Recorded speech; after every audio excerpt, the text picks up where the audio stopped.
नमस्कार, exam happy by Jharkhand channel में आपका स्वागत है। तो दोस्तों जुड़ चुका हूँ मैं यहाँ पर आपके लिए टेस्ट सीरीज़ के लेकर के। तो आपको बता दें इसके पहले यहाँ पर 1 से 5 शिक्षक के लिए 20 टेस्ट सीरीज़ स्पेशल करवा दिया गया है।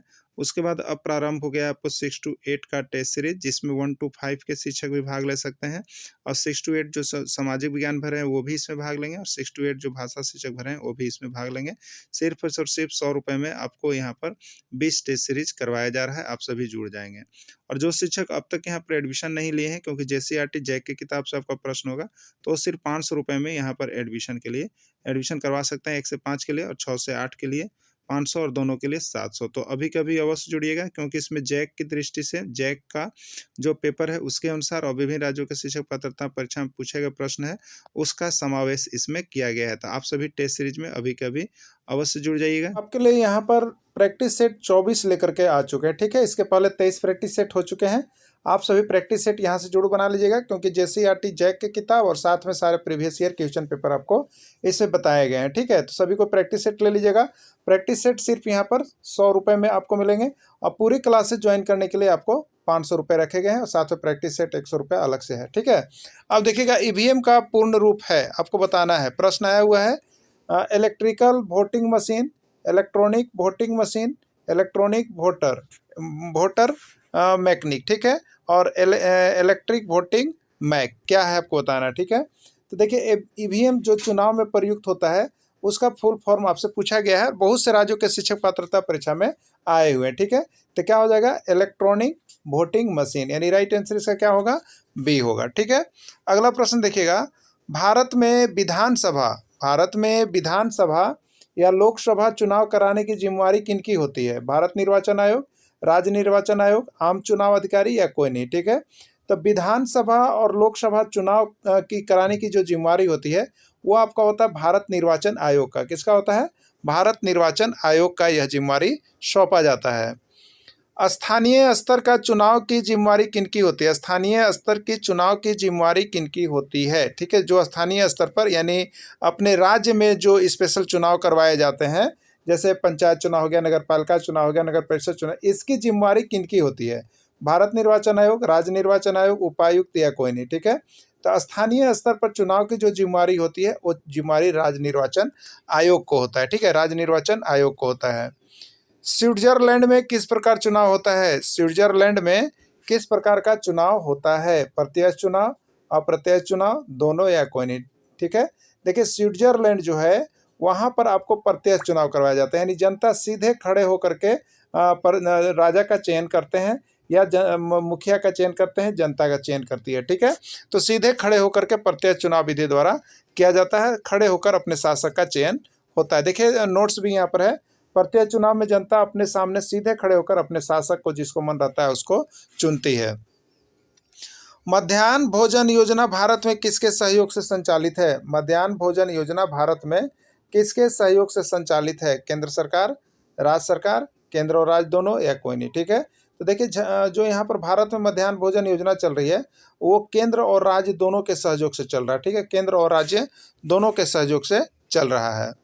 मध्याह्न भोजन योजना भारत में सर्वप्रथम किस राज्य में लागू किया गया? मध्याह्न भोजन योजना भारत में सर्वप्रथम किस राज्य में लागू किया गया? तमिलनाडु, छत्तीसगढ़, झारखंड या केरल?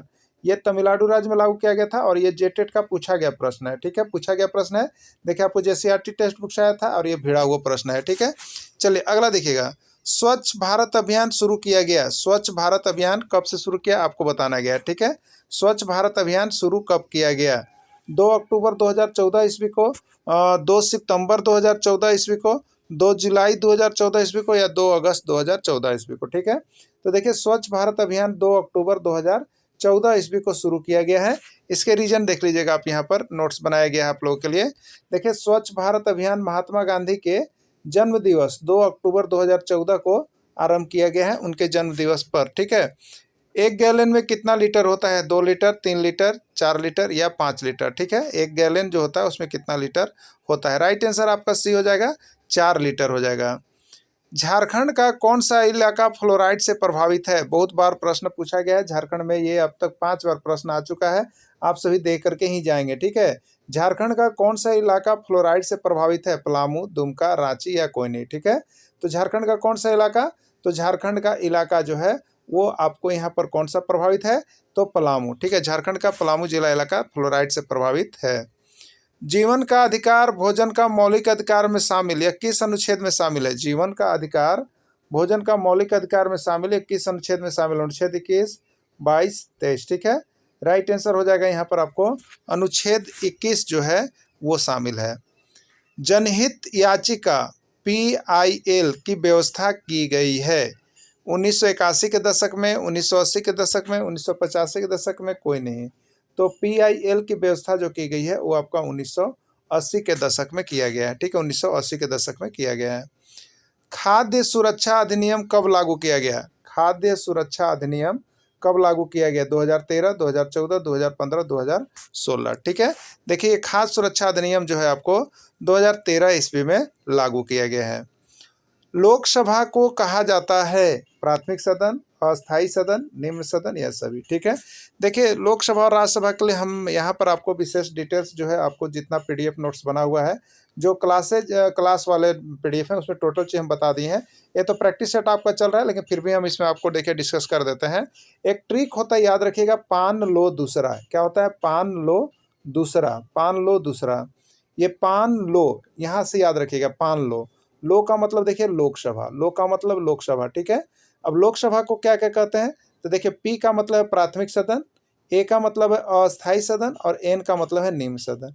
यानी लोकसभा को प्राथमिक सदन, अस्थायी सदन और निम्न सदन कहा जाता है। ठीक है, अब देखिएगा तो इसका ये प्राथमिक सदन, अस्थायी सदन, निम्न सदन, यानी राइट आंसर इसका सभी हो जाएगा। ठीक है, चलिए अगला देखिएगा, यहाँ नीचे बनाया भी हुआ है, देखिए पान लो याद रखिएगा। और लोकसभा राज्यसभा के लिए दोनों के लिए एक ही साथ अगर याद रखना होगा आपको तो पान लो दूसरा याद रखिएगा। ठीक है, तो पान लो, ये लो से लोकसभा के लिए इधर वाला हो गया, और दूसरा में रा से देखिए होगा राज्यसभा, और ये दूसरा वाला हो जाएगा। ठीक है, तो याद रखिएगा, ये दोनों को आपको क्लियर हो जाएगा।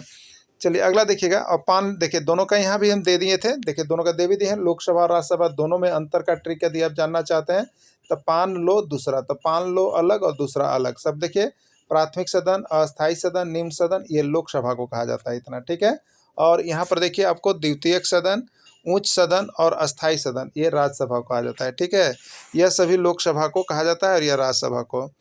मिसाइल मैन के नाम से जाना जाता है अबुल पकीर जैनुल अब्दीन अब्दुल कलाम, डॉक्टर सर्वपल्ली राधाकृष्णन, पंडित जवाहरलाल नेहरू या कोई नहीं। ठीक है, तो मिसाइल मैन के नाम से देखिए किसको जाना जाता है?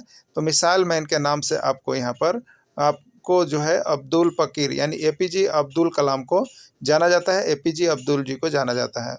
इनमें से किन्हें निर्विरोध राष्ट्रपति के रूप में चुना गया था? बताना है कौन ऐसे हैं जिन्हें निर्विरोध राष्ट्रपति के रूप में चुना गया था? पंडित जवाहरलाल नेहरू, नीलम संजीव रेड्डी, डॉक्टर राजेंद्र प्रसाद या कोई नहीं। ठीक है, तो निर्विरोध राष्ट्रपति कौन चुने गए थे? नीलम संजीव रेड्डी को निर्विरोध राष्ट्रपति चुना गया था। भारत की प्रथम महिला राष्ट्रपति कौन थी? भारत की प्रथम महिला राष्ट्रपति कौन थी? ठीक है, आपको बताना है भारत की प्रथम महिला राष्ट्रपति कौन थी?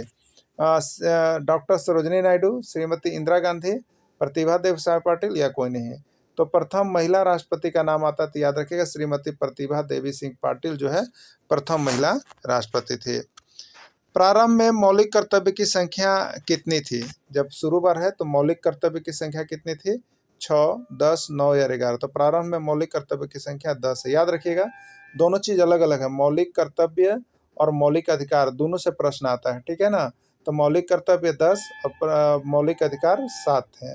अब वर्तमान में ये 10 से बढ़ करके 11 हो गया, एक बढ़ा मौलिक कर्तव्य, लेकिन मौलिक अधिकार एक घटा और 6 हो गया। ठीक है, दोनों में 2 डिफरेंस है, दोनों से एक प्रश्न रहते हैं, अब कन्फर्म होकर के ही एग्जाम में जाएंगे। क्लियर हो गया होगा? प्रारंभ वर्तमान में मौलिक कर्तव्य की संख्या कितनी है?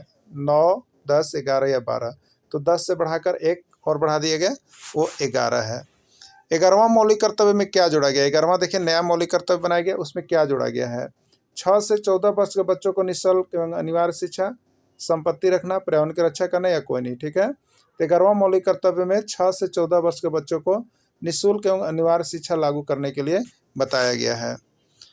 किस अनुच्छेद में 6 से 14 वर्ष के बच्चों को निःशुल्क एवं अनिवार्य शिक्षा का उल्लेख है? 21 का, 23, 24 या 22। ठीक है, तो किस अनुच्छेद में? तो अनुच्छेद 21 क में निःशुल्क एवं अनिवार्य शिक्षा का उल्लेख है, जो यहाँ पर संशोधन करके 11वां मौलिक कर्तव्य में जोड़ा गया है। नगर निगम की बैठक की अध्यक्षता कौन करता है? मेयर, उपमेयर, वार्ड सदस्य या कोई नहीं। ठीक है, तो नगर निगम की बैठक की अध्यक्षता मेयर की तरफ से किया जाता है। मेयर की अनुपस्थिति में बैठक की अध्यक्षता कौन करता है? मेयर, उपमेयर, डीडीसी या वार्ड सदस्य। तो मेयर की अनुपस्थिति में बैठक की अध्यक्षता जो करता है वो होता है, देखिए, उपमेयर। कौन होता है? उपमेयर। झारखंड में कितने नगर निगम हैं? 1, 7, 8 या 9? कितने नगर निगम है? राइट आंसर इसका डी हो जाएगा। झारखंड में 9 नगर निगम है। केरल का प्रमुख त्यौहार है ओणम, पोंगल, बैसाखी या डांडी। ठीक है, तो पोंगल तमिलनाडु का है और बैसाखी आपको पंजाब का है और डांडी आपका गुजरात का है। ओणम जो है यहाँ पर केरल का है। ठीक है, ओणम जो है केरल का है। महाराष्ट्र का प्रमुख त्यौहार है, बताना महाराष्ट्र का प्रमुख त्यौहार है। ओणम केरल, पोंगल तमिलनाडु, गुड़ी पड़वा जो है यही महाराष्ट्र का है और छठ बिहार का। ठीक है, तो गुड़ी पड़वा हो जाएगा। झारखंड में कौन कौन नृत्य होते हैं? आपको बताना कि झारखंड में कौन कौन नृत्य होते हैं। छऊ, पाइका, कर्मा या सभी? तो झारखंड में छऊ नृत्य भी है, पाइका नृत्य भी है, कर्मा भी है, सभी, यानी राइट आंसर इसका सभी हो जाएगा। ठीक है, अगला देखिएगा, गुजरात का मुख्य नृत्य है गरबा, डांडिया, कोई नहीं, ए और बी दोनों। तो गुजरात का गरबा भी नृत्य है, डांडिया भी, यानी राइट आंसर डी होगा, ए और बी दोनों होगा। तो इस तरह से हमारे यहाँ जुड़ करके आप प्रैक्टिस सेट सारे यहाँ पर पीडीएफ सभी सब्जेक्ट का नोट्स कंप्लीटेड है। आप सभी जुड़ करके जेटेट में 101% सफलता प्राप्त कर सकते हैं। तो आप सिर्फ और सिर्फ यहाँ से 500 रुपये में परचेज करके पढ़ सकते हैं। धन्यवाद।